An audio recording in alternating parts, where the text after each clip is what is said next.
नमस्कार। मैं हूं अंजू पंकज। बहुत बहुत स्वागत है आप सबका। एक कहावत आपने भी सुनी होगी कि जब उखल में सिर डाल दिया तो मूसल से क्या डरना। जब सिर डाल ही दिया है तो एक मूसल पड़ा, दो पड़े, तीन पड़े या चार पड़े, इससे क्या फर्क पड़ता है। अरविंद केजरीवाल की हालत भी इस वक्त उसी शख्स की तरह है जो तिहाड़ जेल में प्रवास कर रहा है और ऐसे उखल में, ऐसे भ्रष्टाचार के दलदल में वो फंस चुका है कि अब मूसल जो है यानी कि झटके जो है वो एक लगा, दो लगा, तीन लगा या चार लगा, अब उनको हर पल तिहाड़ जेल में झटके पर झटके ही लग रहे हैं। राहत अब उनको दूर दूर तक नजर नहीं आ रही है और अब उनको इन सब झटकों के लिए अपने आप को तैयार भी करना है। क्योंकि आप देखिए, गुरुवार को एक साथ दो दो झटके अरविंद केजरीवाल को लगे हैं।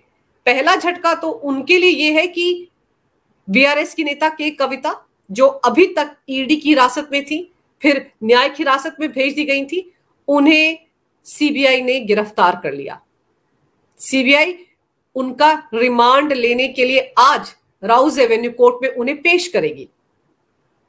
अब अरविंद केजरीवाल के लिए चिंता की बात यह है कि वो तो दिल्ली हाई कोर्ट से झटका लगने के बाद सुप्रीम कोर्ट की तरफ देख रहे थे। हालांकि बुधवार को वहां से भी झटका लग गया था क्योंकि अर्जेंट बेसिस पर उनकी याचिका पर वहां पर सुनवाई नहीं हो रही है। अभिषेक मनु सिंघवी ने उनका केस मेंशन किया था तो सीजेआई डीवाई चंद्रचूड़ ने कहा था कि आप ईमेल भेज दीजिए, देखेंगे, लिस्ट करेंगे इस मामले को। अब माना जा रहा है कि हो सकता है कि सोमवार या मंगलवार को उस मामले को लिस्ट किया जाए, लेकिन अर्जेंसी नहीं दिखाई जा रही है, ना दिल्ली हाई कोर्ट की तरफ से दिखाई गई, ना ही सुप्रीम कोर्ट की तरफ से दिखाई गई। यानी कि मुश्किलें बढ़ रही हैं अरविंद केजरीवाल के लिए। और डर तो उनको पहले ईडी से लग रहा था, अब उनको डर लग रहा है सीबीआई से। अरविंद केजरीवाल की असली दिक्कतें तो उसी दिन शुरू हो गई थी जब 15 मार्च को ईडी ने हैदराबाद से के कविता को गिरफ्तार किया था। उसी दिन अरविंद केजरीवाल के तोते उड़ गए थे। याद कीजिए, उन 3-4 दिनों में अरविंद केजरीवाल ने जुबान तक नहीं खोली थी, कोई ट्वीट भी नहीं किया था के कविता की गिरफ्तारी के बाद, क्योंकि उन्हें समझ में आ गया था कि के कविता इस पूरे घोटाले की सबसे कमजोर और महत्वपूर्ण कड़ी है। वो बहुत देर तक ईडी के सामने जुबान बंद नहीं रख पाएंगी, ईडी के प्रेशर को झेल नहीं पाएंगी। और बिल्कुल वैसा ही हुआ। 15 मार्च को शाम को हैदराबाद से के कविता की गिरफ्तारी हुई, रात में ईडी की टीम उन्हें दिल्ली लेकर आ गई और एक दिन के बाद के कविता की तरफ से सारी जानकारी ईडी को दे दी गई। के कविता ने ही ईडी को बताया कि उन्होंने नई आबकारी पॉलिसी को लेकर साजिश रची थी अरविंद केजरीवाल और मनीष सिसोदिया के साथ मिलकर, और 100 करोड़ रुपए साउथ लॉबी ने मनीष सिसोदिया और अरविंद केजरीवाल को दिए थे। तो ये जो साजिश वाला एंगल जब सामने आया तो इस मामले में सीबीआई को के कविता को रिमांड में लेना ही था, क्योंकि जो पैसे का लेन देन है उसकी जांच पड़ताल तो ईडी कर रही है। लेकिन नई आबकारी पॉलिसी में जो साजिश रची गई, जो नई आबकारी पॉलिसी में प्रॉफिट मार्जिन को बढ़ाया गया, लाइसेंस फीस माफ की गई, जिस तरीके से करीब करीब 3,500 करोड़ का चूना लगाया गया दिल्ली के सरकारी खजाने को, 100 करोड़ की घूस के कविता ने सिसोदिया और केजरीवाल को दी, यानी कि आम आदमी पार्टी को दी। तो इस मामले की तहकीकात करने के लिए सीबीआई को के कविता को रिमांड पर लेना ही था। इसी वजह से गुरुवार को सीबीआई ने के कविता को गिरफ्तार कर लिया और अब आज जब उनको पेश किया जाएगा राउज एवेन्यू कोर्ट में उनका रिमांड लेने के लिए, तो देखना दिलचस्प होगा कि 14 दिन का रिमांड मिलता है, 7 दिन का मिलता है, 4 दिन का मिलता है, यानी कि उसके बाद के कविता की ग्रिलिंग सीबीआई भी करेगी। और सीबीआई ने ये जो गिरफ्तारी की है के कविता की, किन धाराओं के तहत ये गिरफ्तारी हुई है वो भी आपको बता देती हूं। सीबीआई ने के कविता को आईपीसी की धारा 120 बी, जो आपराधिक साजिश की धारा है, धारा 477 ए, जो खातों में हेराफेरी की धारा है, और प्रिवेंशन ऑफ करप्शन एक्ट की धारा 7, जिसमें सरकारी कर्मचारियों को रिश्वत देने से संबंधित अपराध की धारा है, इसके तहत गिरफ्तार किया गया है। ये सारी धाराएं सीबीआई की तरफ से के कविता पर लगाई गई हैं। और सबसे अहम बात यह है कि के कविता को लेकर उनके सीए बुच्ची बाबू ने ही बहुत सारे खुलासे किए थे। वो इस मामले में आरोपी भी हैं के कविता के पुराने सहयोगी हैं क्योंकि सीए थे। तो बुच्ची बाबू के फोन से जो व्हाट्सएप चैट बरामद हुए हैं और एक जमीन के सौदे से संबंधित दस्तावेजों के बारे में सवाल जवाब किए गए हैं इस चैट में, उन्हीं से खुलासा हुआ कि जमीन सौदे के बाद आम आदमी पार्टी को 100 करोड़ रुपए का भुगतान किया गया था। यानी कि के कविता ने एक जमीन का सौदा किया था, 100 करोड़ वहां से उगाहे गए थे और वो पैसा जो है वो मनीष सिसोदिया और अरविंद केजरीवाल को दिया गया था ताकि नई आबकारी पॉलिसी जो दिल्ली की आम आदमी पार्टी सरकार बना रही थी उसमें मनमाने तरीके से ऐसे बदलाव किए जा सके जिससे कि साउथ लॉबी की दिल्ली के शराब कारोबार में एंट्री हो सके और के कविता की जो कंपनी है इंडोस्पिरिट उसकी दिल्ली के शराब कारोबार में एंट्री हो सके। तो ये जो चैट थी ये बुच्ची बाबू के फोन से मिली सीबीआई को और यहीं से पूरा खुलासा हुआ है, जिसके बाद के कविता पर अब सीबीआई का शिकंजा कस चुका है। हालांकि सीबीआई पहले भी के कविता से पूछताछ कर चुकी है, लेकिन अब बहुत सारे सबूत ईडी के पास भी हैं, सीबीआई के पास भी हैं। ईडी और सीबीआई दोनों ऐसी जांच एजेंसियां हैं जो सबूतों को आपस में शेयर करती हैं।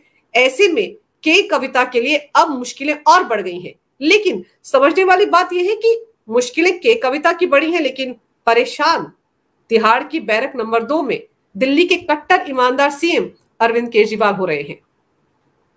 अरविंद केजरीवाल को अब दिन में तारे नजर आ रहे हैं क्योंकि उन्हें लग रहा था कि शायद उन्हें सुप्रीम कोर्ट से राहत मिल जाए, सुप्रीम राहत मिल जाए, शायद वहां पर उनकी बात सुनी जाए क्योंकि उनके वकील की तरफ से कहा गया है कि बहुत सारे दस्तावेजों को छिपा रही है ईडी, उन दस्तावेजों के बारे में बात नहीं कर रही है, इसलिए गलत तरीके से अरविंद केजरीवाल को गिरफ्तार किया गया है।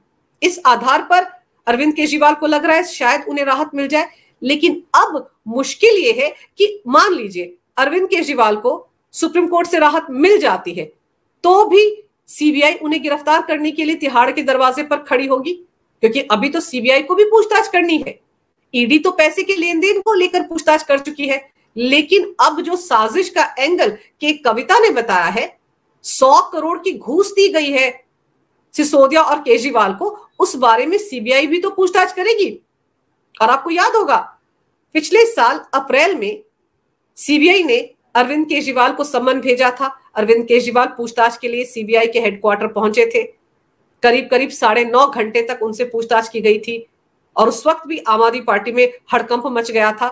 ये खबरें आने लगी थी कि सीबीआई ने अरविंद केजरीवाल को गिरफ्तार कर लिया है और वो इसलिए हो रहा था क्योंकि उससे पहले 26 फरवरी को सिसोदिया को भी सीबीआई ने सम्मन भेजकर पूछताछ के लिए ही बुलाया था और सिसोदिया जब सीबीआई हेडक्वार्टर गए थे पूछताछ के लिए उसके बाद गिरफ्तार हो गए थे। लेकिन तब सीबीआई ने अरविंद केजरीवाल को गिरफ्तार नहीं किया था, वो बाहर आ गए थे पूछताछ के बाद।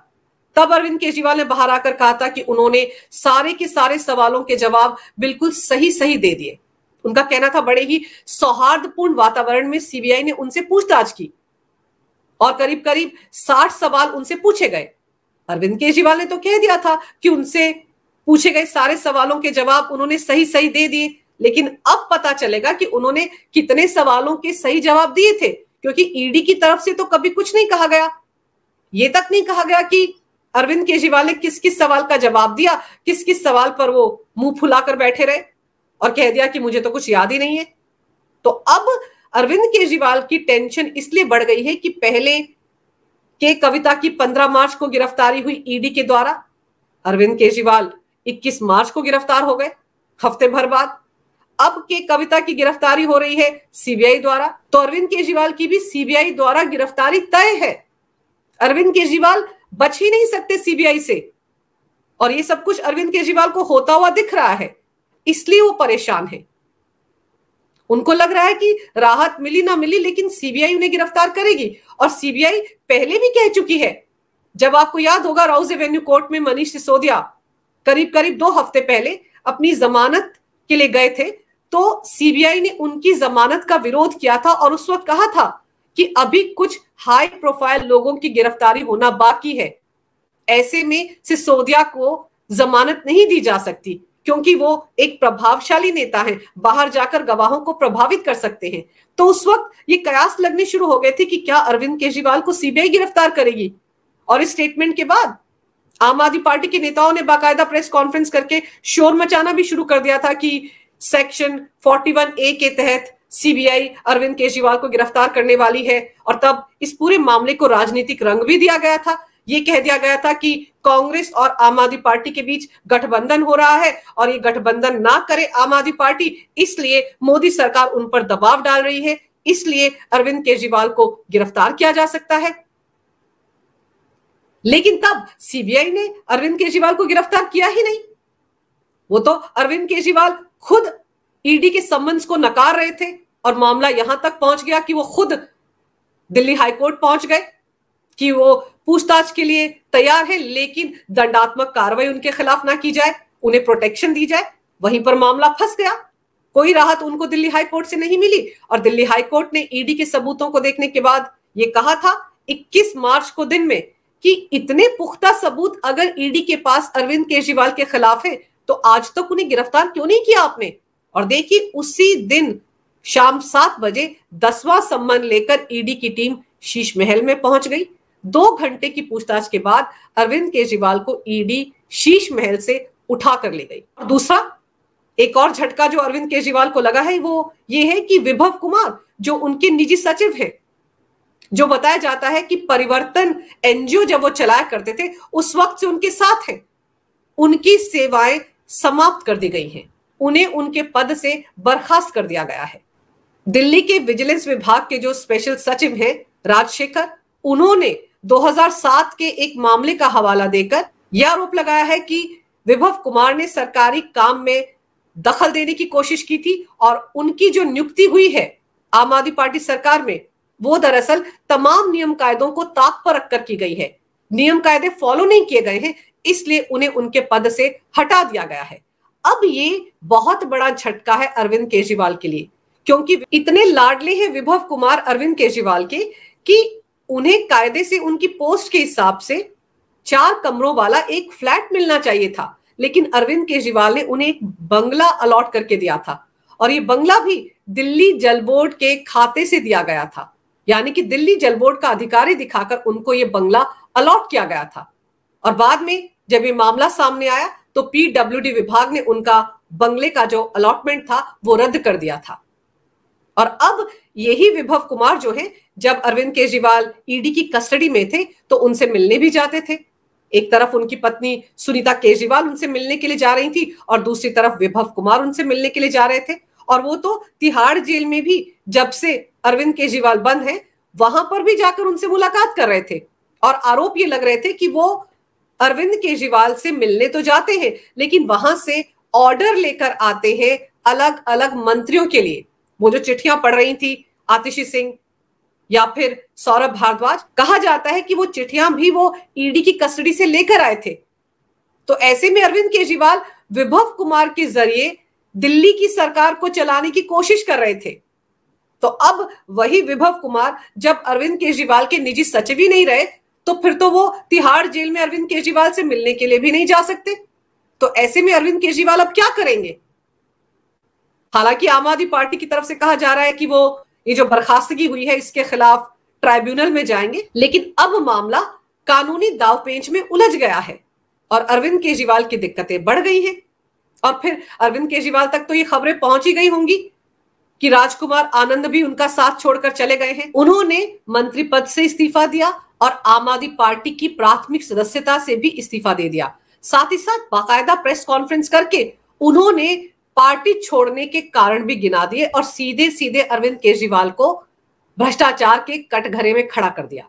और ये आरोप कोई बाहर वाला नहीं लगा रहा था, कोई बीजेपी का नेता नहीं लगा रहा था, बल्कि अरविंद केजरीवाल के मंत्रिमंडल में मंत्री रहे एक नेता ने लगाया। और आम आदमी पार्टी में खलबली मची हुई है, भगदड़ मच गई है।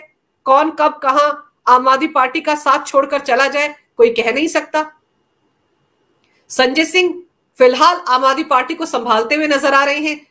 सुनीता केजरीवाल बैकफुट पर चली गई हैं। आजकल सौरभ भारद्वाज और आतिशी सिंह भी प्रेस कॉन्फ्रेंस नहीं करते, सिर्फ और सिर्फ संजय सिंह ही प्रेस कॉन्फ्रेंस कर रहे हैं। तो केजरीवाल को तो ये भी डर सता रहा होगा कि संजय सिंह अंदर रहते तो ज्यादा बेहतर था, तब अरविंद केजरीवाल बड़े आराम से अपनी पत्नी सुनीता केजरीवाल को सीएम बनवा देते।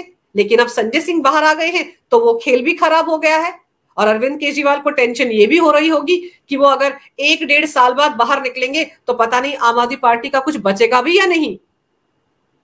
जो हालत आम आदमी पार्टी की पिछले 24 घंटे में हुई है उसमें तो यही लग रहा है कि पूरी पार्टी छिन्न भिन्न तितर बितर होने वाली है। इसलिए अरविंद केजरीवाल बहुत डरे हुए हैं इस वक्त। और पार्टी के अंदर क्या क्या हो रहा है इसकी पूरी जानकारी जो शख्स विभव कुमार उन तक पहुंचाता था, वो विभव कुमार जो उनके संदेश लेकर पार्टी के नेताओं को देता था, अब वो विभव कुमार भी नहीं रहा है। तो आप सोचिए अरविंद केजरीवाल की क्या हालत हो रही होगी तिहाड़ जेल में।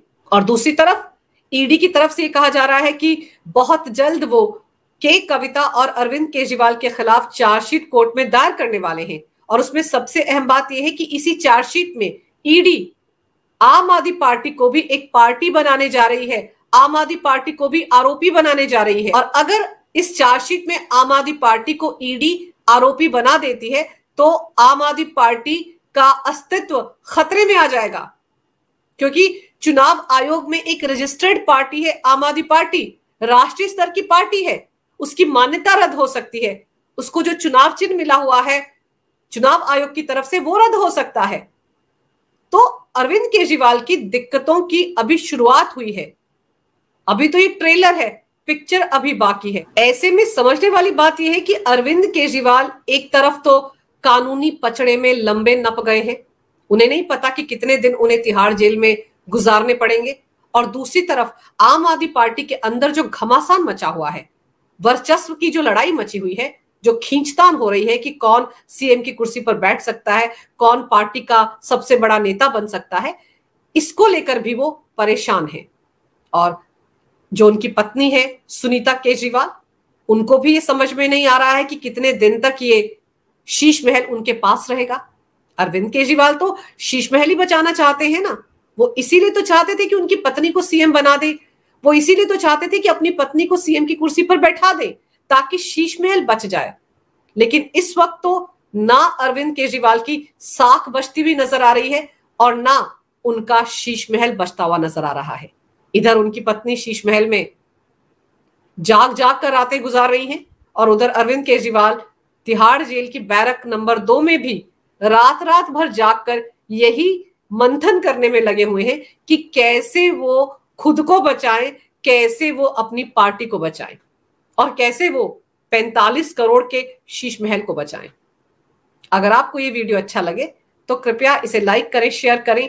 अगर आप पहली बार मेरे चैनल पर आए हैं तो कृपया मेरे वीडियो को लाइक करें, शेयर करें और मेरे चैनल को सब्सक्राइब करना ना भूलें। मेरे चैनल को अपना पूरा सहयोग दें। ये वीडियो देखने के लिए बहुत बहुत धन्यवाद। नमस्कार। भारत माता की जय हो। वंदे मातरम और जय श्री राम।